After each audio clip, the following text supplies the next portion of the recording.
Labadiena, su jumis savaitės naujienos, svarbiausių šios savaitės įvykių apžvalga.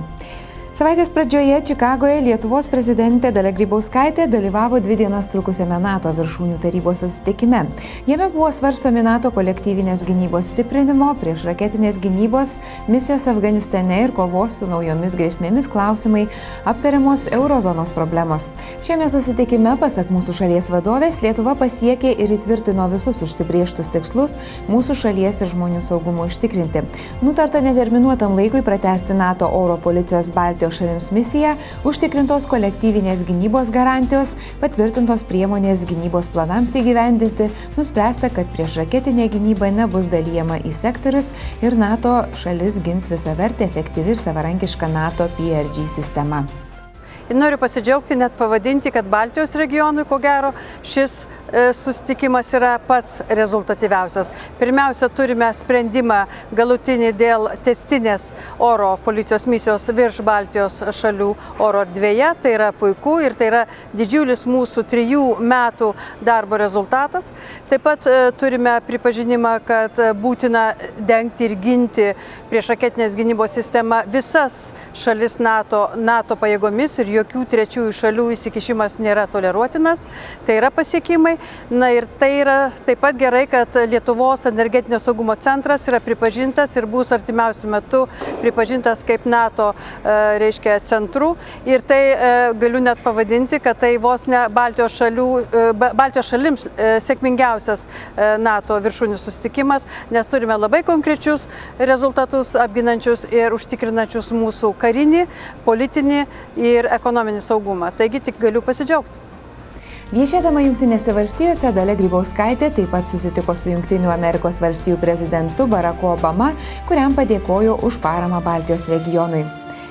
Po svarstymo Seimas savaitės pradžioje pritarė nutarimo projektui dėl Lietuvos karinių vienetų dalyvavimo NATO ir ES tarptautinėse operacijose nuo 2013 m. sausio 1 iki 2014 m. gruodžio 31 dienos. Paaiškėjo, kad Lietuvos karinės pajėgos dalyvaus NATO tarptautinių saugumo paramos pajėgų operacijoje bei ES operacijoje Atalanta. Ketvirtadienį valstybinė kainų ir energetikos kontrolės komisija patvirtino didesnės dujų kainas buitiniams vartotojams. Skelbiama, kad nuo Liepos 1 dienos dujos gyventojams brangs kiek daugiau nei 5%, maždaug litu 30 centų. O tiems, kurie dujomis šildosi gyvenamasias patalpas, sąskaitos dydis priklausys nuo dujų suvartojimo ir pastato šilumos laidumo. Aiškinama, kad dujų kainos buitiniam vartotojui didėja dėl netiksliųjų prognozių praėjusiais metais bei naftos produktų kainų pokyčių. Savaitės pradžioje Pasaulio ekonomikos forumas paskelbė 11-ąją pasaulio informacinių technologijų ataskaitą, kurioje pasaulio šalys suskirstytos pagal informacinių technologijų naudojimą. Lietuva šiame indekse šiemet užima 31-ąją vietą tarp 142 vertintų pasaulio valstybių, o tarp ES šalių 14 vietą. Per metus Lietuva šiame sąraše pakilo net 11 pozicijų. Indekso viršūnėje 3 kartą iš eilės atsidūrė Švedija. Informacinių technologijų naudojimo indeksas skaičiuojamas pagal 53 rodiklius, tokius kaip verslo ir inovacijų aplinka, infrastruktūra ir elektroninis turinys, prieinamumas, įgūdžiai, verslo naudojimasis. Azerbaidžiano sostinėje Baku vykstančiame dainų konkurse Eurovizija Lietuvai atstovaujantis Donatas Montvydas su daina Love is Blind pasirodęs pusfinalyje pateko į finalą. Po pusfinalio ištraukus burtus paaiškėjo, kad Donatas šeštadienį vykstančiame finale pasirodys 4. Lietuva Eurovizijos konkurse dalyvauja 13 kartą. Geriausiai jame iš lietuvių atlikėjų sekėsi LT United, kurie 2006 Atėnuose užėmė 6 vietą, nuo pernai Evelina Sašenko Eurovizijos finale liko 19. O dabar apžvelkime sporto naujienas. Savaitės pabaigoje Kūno kultūros ir sporto departamente pagerbti sportininkai pirmąjį šių metų pusmetį ir praėjusių metų pabaigoje iškovoja medalius Europos ir pasaulio čempionatuose. Imtynininkas Mindaugas Ežerskis ir Aleksandras Kazakevičius, dziudo meistras Marius Paškevičius, sunkiaatletis Aurimas Didžbalis, sportinių šokių kolektyvas Žuvėdra, dviratininkė Simona Krupeckaitė, lengvaatletė Austras Kujytė ir kiti. Kad jeigu sportininkai pasirinko didelio sportinio meistriškumo kelią, o to kelio pabaigoje be jokios abejonės kiekvienas savo bent širdyje arba svajonėse turi, kaip pasakyti, ir puoselėje olimpinį medalį, tai to ir linkiu. O tuo pačiu noriu padėkoti už pasiekimus tuos, kuriuos jūs jau pasiekėte dabar. Iš tikrųjų, mes norim padėkoti už jūsų darbą, už jūsų valią, už jūsų pasitikėjimą savimi. Antradienį Lietuvos rinktinės vyriausiasis treneris Kęstutis Kemzūra paskelbė žaidėjų, kurie vyks į Lietuvos rinktinės pirmąją treniruočių stovyklą sąrašą.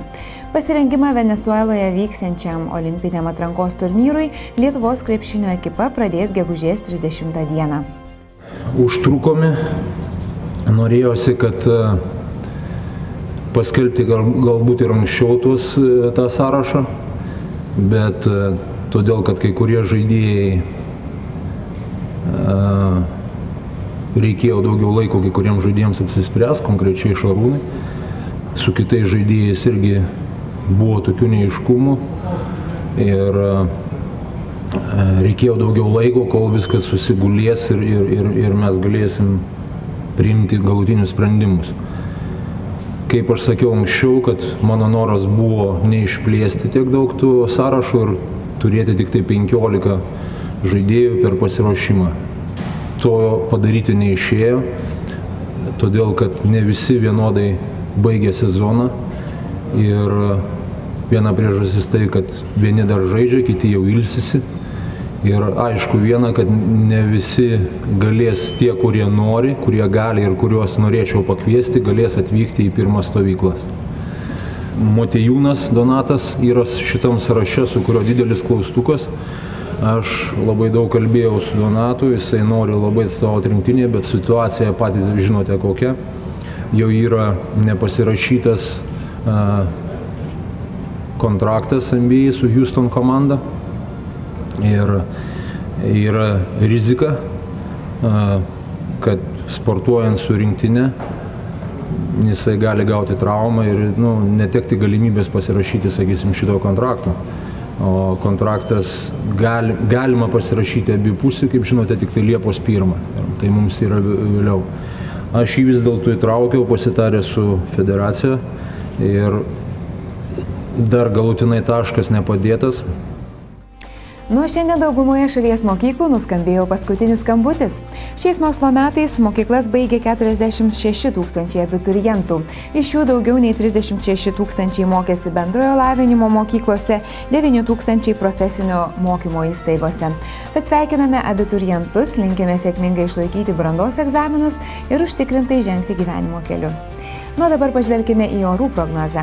Savaitgalį sušils nuo 17 iki 20 laipsnių šilumos, bus debesuota, nuo sekmadienį galime sulaukti ir nestipraus lietaus. Kitą savaitę, pasak sinoptikų, bus permaininga, sulauksime ir saulėtų, ir lietingų dienų. Dienomis temperatūra svyruos nuo 20 iki 26 laipsnių, naktimis laikysis iki 10 laipsnių šilumos. Tiek žinių šią savaitę, ačiū, kad buvote kartu ir iki pasimatymo.